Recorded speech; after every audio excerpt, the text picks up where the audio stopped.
Good morning, sir. I am Nitish Ram. Today I am going to talk about the top 10 vulnerabilities of OWASP. First of all, what is OWASP? OWASP stands for Open Web Application Security Project. OWASP is a non-profit organization that works to improve the security of the software. It provides free and open source resources for web application security, and it also provides tools, documents, and community projects. The famous OWASP Top 10, which is regularly updated list of the most critical web applications. And nextly, we will see about what are those top 10 vulnerabilities. Here are the top 10 vulnerabilities of the OWASP. They are broken access control, which is the main one occurring very frequently, and then cryptographic failures, injection. There are command execution and SQL injection, and insecure design due to carelessness of the developers, and then security misconfiguration, vulnerable and outdated components, identification and authentication failure, software and data integrity failures, security logging and monitoring fails, and server-side request forgery. And there are also some vulnerabilities like client-side request forgery. Many of them are there, but these are the mainly focused top 10 vulnerabilities. Next we will see in detail about the broken access control. Broken access control. Firstly, what is access control? Access control is the application of constraints on who or what is authorized to perform actions or access resources. For example, in our college, we are students and we have professors. In our college, the students should only access their marks and they can view their attendance. They shouldn't be able to modify it. The professors can only modify the marks and attendance of the students. And in the context of a publication, access control is dependent on authentication and session management. Authentication confirms the user is who they say they are, whether the user is correct one, whether they are saying. And the session management identifies which subsequent HTTP requests are being made, whether it is from the same session or a different user is accessing from a different user or different laptop. And access control determines whether the user is allowed to carry out the actions they are attempting to perform. And broken access control are common and often present at critical security vulnerability. The design and management of access control is a complex and dynamic problem that applies business, organizational, and legal concerns to a technical implementation.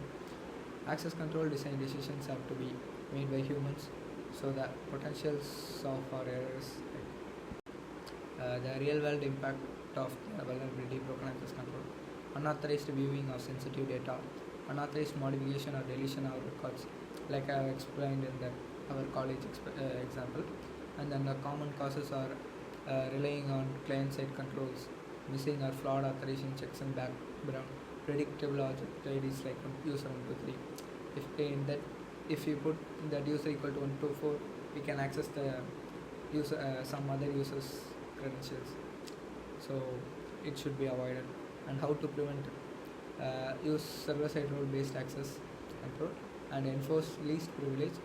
Never trust client-side checks and use random and unpredictable IDs, like I said before. Secondly, we will see about cryptographic failures. Cryptographic failures are where attackers often target sensitive data such as passwords, credit card numbers, and personal information when you do not properly protect them. Actually, when you do not properly protect them, what this sentence means like if you are storing the passwords and your credentials as a plain text, if your data is like anyone can view, but if it is encrypted, no one can guess what it is and how it is encrypted, like that. And this is the root cause of sensitive data exposure.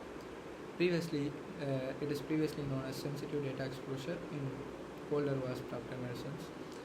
An example for this is a website allows users to log in over HTTP. This means the passwords and personal data can be intercepted easily by anyone in the same network. And the real-world impacts are data breaches like the leaked passwords and credit card infos. Many of them are available online. And session hijacking or man-in-the-middle attack. Common causes of cryptographic failures: not using HTTPS, and using weak encryption algorithms like MD5, SHA1, DS, which are easily decrypted, and poor key management, hard-coded keys and short keys. The key should be somewhat long so that it can be somewhat secure, and storing passwords in a plain text or using outdated hashing, and not encrypting sensitive data at rest. And how to prevent it? Use strong modern encryption that's like AES250, RSA, TLS, and then always enforce HTTPS with HSTS. Use authenticated encryption and secure random number generation. Store passwords using slow algorithms like bcrypt, and by generating salt, encrypt the data, and rotate and securely store encryption keys. And the third most common vulnerability is injection attacks. Injection attacks are a type of cyber attack that involves injecting malicious codes into a vulnerable application. The application can execute this malicious code, giving the attacker control over the application or the underlying systems. There are four main types of injection attacks to look for, and first, mainly SQL injection attacks, a vulnerability that allows attackers to exploit weaknesses in database queries, granting unauthorized access, manipulation, or deletion of sensitive data. And command injection attacks. Command injection is a technique enable attackers to manipulate vulnerable applications into executing unauthorized system commands. And cross-site scripting, which is famously known as XSS attacks, injecting malicious scripts into web applications. And LDAP injection, an exploitation of weaknesses in LDAP queries, which could grant unauthorized access or facilitate unauthorized modification of sensitive directory information. The common causes of injection attacks are dynamic query construction, missing input validation, lack of parameterized queries, direct shell command execution with user input, and improper use of escape characters. And how we can prevent it by using parameterized queries and using object relational mappers like SQL Alchemy or Hibernate, and validate inputs using allow list, and never concatenate user input into commands. Escape data when interacting with interpreters, and use stored procedures when possible. Fourthly, we will see about insecure design. Insecure design is a software design flaw that can make an application vulnerable to attack. It is a broad category that encompasses a wide range of weaknesses, such as lack of input validation. The application does not provide valid user input, which can allow an attacker to inject malicious code into the application. If the input field is a phone number, only integers should be entered. If anything other than integers are entered, it should be not validated. And then improper session management. The application does not properly manage user session, allowing an attacker to hijack a session and take control of the victim's account. Like if the cookie should be created by considering many factors like the display size of their system and their browsing monitor, like that. And if the cookie is invalid, the session should be destroyed immediately so that we can prevent session management. And then insecure data store. This means the application does not properly store sensitive data, allowing an attacker to access and steal the data. And insecure communication. The application does not properly secure the communication between the client and the server, allowing an attacker to intercept and modify the data. The data between the client and server should be encrypted, end-to-end encrypted, so that it can't be easily intercepted or modified. And the common causes of insecure design are lack of threat modeling during architecture planning, no secure design reviews or architectural risk managements.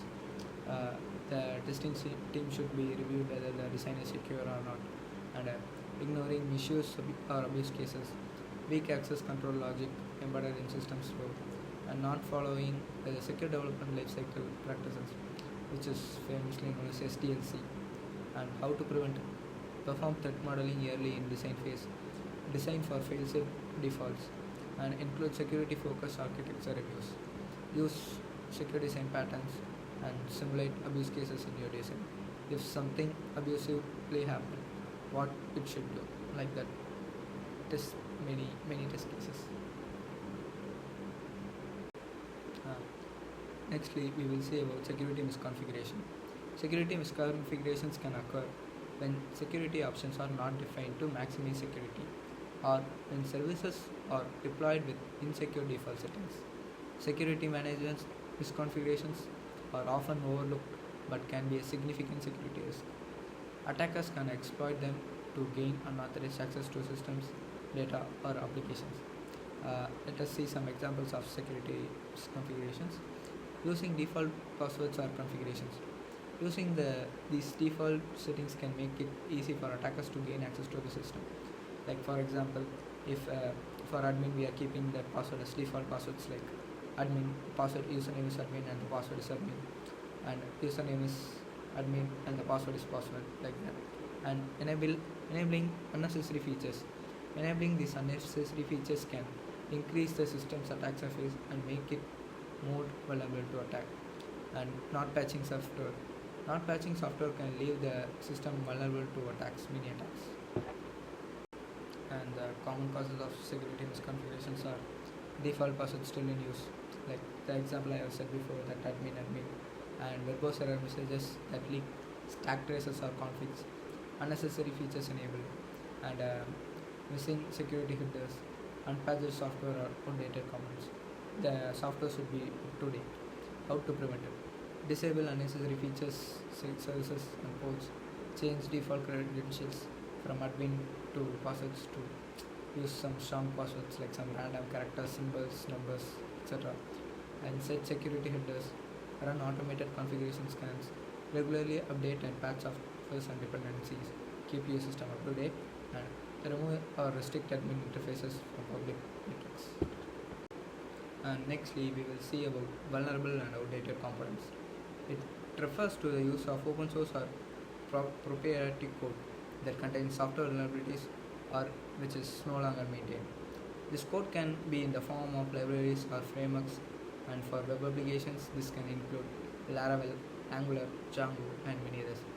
If an attacker found a vulnerability in a framework like Laravel, AngularJS, and Django, the code should be updated. They shouldn't use the previous versions. The company should update their code. And some common issues with the vulnerable and updated components include lack of awarenesses. Many may not to be aware of the latest security vulnerabilities or have a process to identify and mitigate risk. Lack of resources. Some organizations may not have the staff or budget to keep their components up to date, or they may not have the tools to identify and mitigate risk. They should have proper funding and should have the right person to find the risk. And lack of security culture. Some organizations may not have a strong security culture. This can lead to complacency and lack of attention to security risk. And here the common causes are using outdated libraries or dependencies, not scanning for vulnerabilities in components, using unsupported or end-of-life softwares, like which is mostly outdated, and failing to monitor for new CVEs. They should frequently check the common vulnerabilities and which are exposed recently, and they should update their softwares, and not verifying component integrity. And how to prevent it? Maintain an inventory for all components, and then use tools like npm audit, pip audit for checking whether the framework is up to date or not, and pass dependency check, sneak, or depend board. Regularly check for common vulnerability exposures, and update dependencies frequently, and prefer libraries that are actively maintained. And nextly, we will see about identification and authentication failures. Identification and authentication failures are security vulnerabilities that can occur when a system or application fails to identify or authenticate a user correctly. This can allow attackers to gain unauthorized access to system and data. Some of the most common identification and authentication failures include weak or reused process. Examples: the users often choose weak or easily guessed passwords such as password or 123456. This makes it easy for attackers to crack the password and gain access to the system accounts. So try to use some passwords with some hard combinations like use strings, numbers, symbols, etc. And then brute force attacks. Attackers can use brute force attacks to try all possible combinations of characters to guess a password. This can be successful if the password is not strong enough. The attackers can create a word list using some tools like Crunch, and they will create a word list and brute force your accounts. And credential stuffing. Attackers can use a list of stolen usernames and passwords to try to log in different websites. This can be successful if the attacker has a list of passwords for the websites the user attempts to log into. For example, if your breached data is found on a leaked website, we can use those password and username, and we can try it in different websites. Like if your Instagram username and password is leaked, we can use it, try it for that Facebook and your mail IDs, etc. uh, some common causes are weak password policies, like just try to use some hard combinations, and no rate limiting or brute force protection, session IDs exposure in URLs, poor or missing multi-factor authentication, insecure password storage, and failure to verify tokens. And how to prevent it? To prevent it, enforce strong password requirements like length and complexity, and implement rate limiting and account lock after failed attempts. Use multi-factor authentication, or at least try to use two-factor authentication. Hash password using bcrypt, argon2, or script by adding some salts, and use secure session management practices. And nextly, we will see about software and data integrity failures. Software and data integrity failures are vulnerabilities in software or infrastructure that allow an attacker to modify or delete the data in an unauthorized manner. Attackers can exploit these vulnerabilities to gain access information or cause damage to the system. Some examples are insufficient verification of data authenticity. This occurs when the software does not properly verify the data source before it is processed. This can allow an attacker to inject malicious data into the system, like the SQL injection attacks, cross-site scripting, and command injections, etc. And missing support for integrity checks. This occurs when the software cannot verify data integrity. This can make it easier for an attacker to modify or delete data without being detected. The software should check whether the data is correct or whether it is trustable or not. And then untrusted search path. This occurs when the software allows an attacker to control the search path for libraries or modules. This can allow an attacker to inject malicious code into the system. For this, the famous vulnerability, there is the path traversal. If the attackers can attack using path traversal attack, and can traverse to many directories of in your system. And here the common causes are no digital signature or hash checks for software updates, insecure continuous integration, continuous development pipelines that push unverified code to production, third-party libraries or modules to be pulled from untrusted sources, plugins or extensions that are better, lack of file integrity monitoring or critical assets. And how can we prevent them? Use digital signatures for codes and updates, and always download dependencies over HTTPS. Don't download some files from HTTP. Configure sub-resource integrity for scripts styles from CDNs. Harden your CI/CD pipelines and run dependency checks using softwares like Slick, OWASP dependency check, etc. And nextly, we will see about security logging and monitoring failures. Security logging and monitoring failures are security vulnerabilities that can occur when a system or application fails to log or monitor security events properly. This can allow attackers to gain unauthorized access to systems and data, delete the data without detection.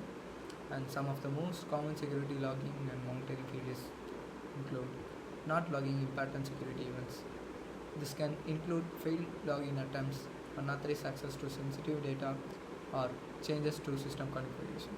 If someone tries to access some unauthorized data, it should log that, and then not monitoring logs for suspicious activity. This can include repeated failed login attempts, unusual traffic patterns, or change to system configuration. If someone is trying with the same username, is trying different passwords, it should check for those suspicious activities and not storing logs for long enough. This can make it challenging to investigate security incidents that occurred in the past. If an attack has happened in your system past week, but your log is deleted after every 2 days, it may be a threat. Here, the common causes are no centralized logging system, logging only successful events and not failed attempts. It should also log that failed attempts also, and logs stored locally and easily deleted by attackers. The log should be stored somewhere secure. If it can be easily accessed by attackers, they will delete every logs. And then no real-time alerts for suspicious activity, missing audit trails for sensitive operations, and how to prevent it. Log both successful and failed logins, privilege changes, access to sensitive data, etc., and set up centralized logging, and enable real-time monitoring and alerts for suspicious behavior, and protect logs from tampering, and regularly review and test log coverage. And finally, the last vulnerability, server-side request forgery. Server-side request forgery is a web application vulnerability that allows an attacker to cause the server-side application to make a request to an unintended location. In a typical SSRF attack, the attacker might cause the server to make a connection to internal-only services within the organization's infrastructure.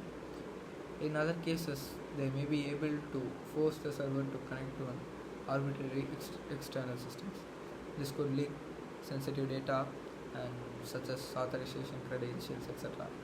The common server-side request forgery attacks are to exploit trust relationship to escalate an attack from the vulnerable application and perform unauthorized access. This trust relationship must exist in relation to the server or in relation to other backend systems within the same organization. And the common causes are unvalidated or unsanitized user inputs or URLs, and server blindly trust output request, and no allowing or listing network segmentation, default access to internal metadata services, lack of egress filtering, etc. And then how can we prevent it? We can prevent it by validating and sanitizing all user supplied inputs and URLs, and block requests to local hosts, internal APs, and reserved addresses. The attacker should not be able to access our local host, that is our home, and use allow list for outbound requests, and isolate servers handling remote requests in segmented networks, and disable unused URL fetching functionality. And the key takeaways are many vulnerabilities arise from simple mistakes like trusting user input or user outdated components. They should validate every user inputs. They should not trust the user. And prevention is possible with secure coding, proper configuration, regular updates, and security-minded decisions. Like the software should be properly configured, and it should be updated frequently. And security is not a feature; it is a process and mindset that must be part of every stage of development. Thank you, sir.